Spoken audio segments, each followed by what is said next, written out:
Value zone hyper mart Nandamuri Balakrishna గారిచే November 28న నాచారంలో గొప్ప ప్రారంభం. పోయిన 5 సంవత్సరాలు కూడా ఎందుకు చెప్తున్నానంటే నేను మర్చిపోదాం అనుకుంటున్నాను కానీ అందరికీ గుర్తుండాల్సిన అవసరం ఉంది. వ్యవస్థలన్నీ పూర్తి కూడా ఇప్పటికీ నేను 4వసారి ముఖ్యమంత్రి అయినా ఇప్పటికి కూడా నాకు ఇంకా పూర్తిగా విధ్వంసానికి గురైనటువంటి వ్యవస్థల్ని రివైవ్ చేయడం ఇంకా టైం తీసుకునే పరిస్థితి వస్తూ ఉంది. ఇంకొక పక్క ప్రజల హక్కుగా తెలుసుకునే ప్రభుత్వ నిర్ణయాలను కూడా రహస్యంగా దాచిపెట్టడం, జీవోలు ప్రజల కోసం ఆన్లైన్లో పెట్టే విధానానికి మంగళం పలకడం, అవన్నీ కూడా ఈరోజు మళ్ళీ ఆన్లైన్లో పెట్టే పరిస్థితికి వచ్చాం. ఇంకొక పక్కన 5 సంవత్సరాల జీవోలు కాకుండా ఇప్పుడు ఇచ్చే జీవోలన్నీ కూడా ఆన్లైన్లో పెట్టి ఒక పారదర్శకతకి పెద్దపేట వేసే విధంగా ముందుకు పోతున్నాం. ఇంకొక పక్కన నేను చాలాసార్లు 45 సంవత్సరాలుగా చూశాను, ఏ వ్యక్తి కూడా ప్రజాస్వామ్యాన్ని గౌరవించకుండా ప్రజాస్వామ్య విలువల్ని హరించే విధంగా పనిచేస్తే ఎక్కువ సమయం లేకుంటే ఎక్కువ కాలం అని కూడా సాధించలేరు. అవి నేను చూశాను. అదే సమయంలో ప్రజల్ని హింసించే శక్తులను కానీ వ్యక్తులను కానీ మనం ఉదాసీనతగా ముందుకు పోయినా దానివల్ల కూడా సమాజానికి చెడు జరుగుతుంది. ఇవన్నీ బ్యాలెన్స్ చేయాల్సిన అవసరం ఉంది. ఒకటే నేను మేమందరూ కూడా విజ్ఞప్తి చేస్తున్నా, ప్రజలందరికీ విజ్ఞప్తి చేస్తున్నా, ప్రజాస్వామ్యాన్ని విశ్వసిద్దాం, రాజ్యాంగాన్ని గౌరవిద్దాం, పూజిద్దాం.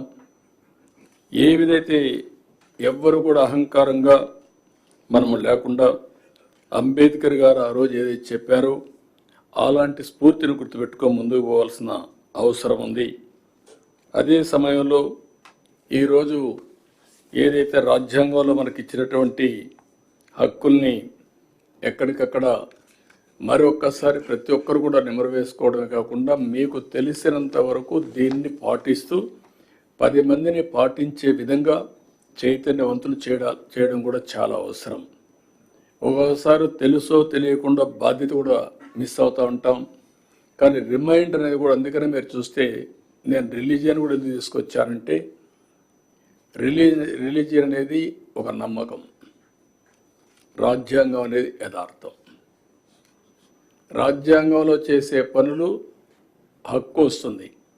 నమ్మకంతో నేను హిందూయిజాన్ని ఆచరిస్తాను, ఆ వారసత్వాన్ని గౌరవిస్తాను, లెగసీ పాటిస్తాను, ఆ లెగసీ కింది వాళ్ళకు కూడా అందజేస్తాం. కానీ ఏ కులమైనా, ఏ మతమైనా, ఏ ప్రాంతమైనా రాజ్యాంగాన్ని సరైన స్ఫూర్తితో అమలు చేయగలిగితే తద్వారా మనకు మెరుగైన ఫలితాలు వస్తాయి. రెండోది కూడా సిఎస్ గారు చెప్పినప్పుడు ఇప్పటికే చాలా మార్పులు తీసుకొచ్చాం. ఒక రిటర్న్ కాన్స్టిట్యూషన్లో మార్పులు ఎప్పటికప్పుడు తీసుకొచ్చాం, కానీ ఆ మార్పులన్నీ మెరుగైన ఫలితాల కోసం తీసుకొచ్చిన మార్పులు కాబట్టి ప్రజలు ఆమోదించే పరిస్థితికి వచ్చారు.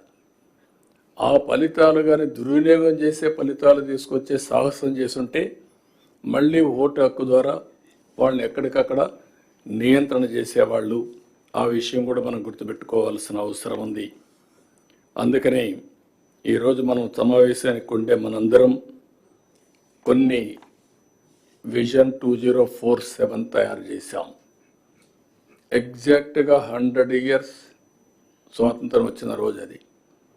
ఆ సంవత్సరానికి 100 సంవత్సరాల స్వాతంత్ర దినమున భారతదేశం ఎక్కడుండాలి, భారతీయులు ఎక్కడుండాలి, తెలుగువారు ఎక్కడుండాలి, ఆంధ్రప్రదేశ్ ఎక్కడుండాలో నిర్దిష్టమైన లక్ష్యాలు పెట్టుకొని మనం ముందుకు పోతున్నాం. ఇది అసాధ్యం కాదు. అందుకే నేను చాలా స్పష్టంగా అనేకసార్లు చెప్పాను, తెలుగు జాతి ప్రపంచం మొత్తం నెంబర్ 1గా ఉండడానికి అవకాశం ఉంది. యాజ్ ఆన్ టుడే అయితే జూయిష్ ఉన్నారు, వాళ్ళు ఉండేది 1 కోటి జనాభా. ఆంధ్రప్రదేశ్లో ఉండే తెలుగువారు, 2 రాష్ట్రాల్లో ఉండే తెలుగువారు చూస్తే 10 కోట్లు ఉన్నారు. కాబట్టి ప్రపంచంలోనే అగ్రజాతిగా తెలుగు జాతి ఉంటున్నది నా ప్రగాఢమైన విశ్వాసం, నమ్మకం. ఇది జరుగుతుంది, దీంట్లో అనుమానం లేదు. అదే సమయంలో ఆంధ్రప్రదేశ్ రాష్ట్రం కూడా భారతదేశంలో నెంబర్ 1 ఎకానమీగా ఉండాలని, పర్ క్యాపిటల్ ఇన్కంలో నెంబర్ 1 ఉండాలని. ఇది కూడా 100% అవకాశం ఉంది. అది చేయాలంటే రాజ్యాంగ స్ఫూర్తితో మనందరం కానీ ఆలోచిస్తే ఇది సాధ్యం అని చెప్పి కూడా నేను మీకు తెలియజేసుకుంటున్నాను. అదే మరిగా ఈరోజు రాష్ట్రంలో మనందరం కూడా అనునిత్యం మన ఆలోచన విధానానికి పదును పెట్టి పాజిటివ్గా ఆలోచిస్తే ఏదైనా సాధ్యం. ప్రజల హక్కుల్ని కాపాడదాం, పరిరక్షిద్దాం. వెల్తీ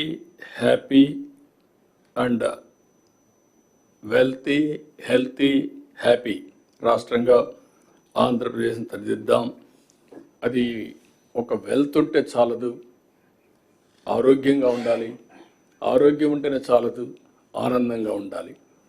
నేను అందుకనే ఎన్నోసార్లు చెప్తున్నా, మీరందరూ హార్డ్ వర్క్ చేయడం కాదు, స్మార్ట్ వర్క్ చేసేది నేర్చుకుంటే ఏదైనా సాధ్యం. 24 గంటలు కూర్చొని పనిచేసే రోజులు అయిపోయినాయి.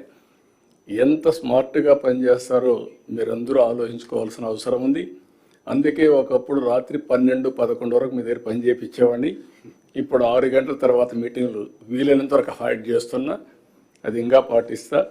అందరం కూడా రాజ్యాంగాన్ని మరొక్కసారి ఆలోచించుకొని స్మార్ట్గా పనిచేయాల్సిందిగా ప్రతి ఒక్కరిని కోరుకుంటూ, అయితే మీ ఒక్కరే కాకుండా మనం సమావేశమయ్యాం. మన వరకే ఈ రాజ్యాంగ స్ఫూర్తి పరిమితం కాకుండా ప్రజల్లోకి కూడా తీసుకుపోవాల్సిన అవసరం ఉంది. సుమన్ టీవీలో మీ పర్సనల్ అండ్ బిజినెస్ ప్రమోషన్స్ కోసం కింది నెంబర్కి కాంటాక్ట్ చేయండి.